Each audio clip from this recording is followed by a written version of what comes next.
Itu sebabnya guys, keeper Indonesia guys ya, antara keeper yang paling hebat dekat Asia guys. Sebab apa ya, kalau kau lihat guys ya, top 10 keeper termahal di Asia sekarang ini guys ya, datang daripada Indonesia guys ya. Kalau lihat ya, daripada top 1 hinggalah top 3 ada goalkeeper daripada Jepang guys ya. Zion Suzuki guys, aduh, 20 juta guys. Dan Ryo Kokubo, Ryo Kokubo siapa guys ya?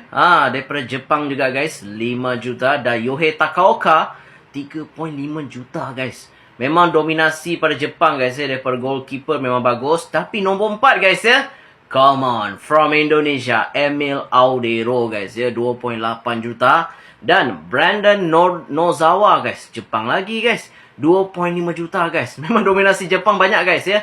Dan Martin Paz guys ya, 2 juta guys. Memang unbelievable goalkeeper yang terbaik. Sama dengan Emil guys ya. Nombor 7, Rustam Yatimov, 2 juta. Dan 8 dengan 9, Jepang lagi guys. Top 10 ni memang Jepang banyak guys ya. Keisuke Osako dan Hayakawa guys ya. Nombor 10, Matthew Ryan, 2 juta guys. Tapi guys ya, kalau lihat ada 5, ada 1, 2, 4, 5, 6. Ada 6 goalkeeper Jepang guys ya, dan 2 goalkeeper daripada Indonesia guys ya.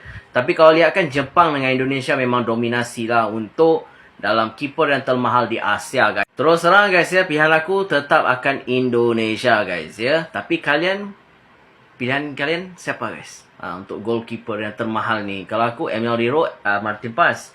Takkan aku nak pilih Jepang guys. Okay, itu saja.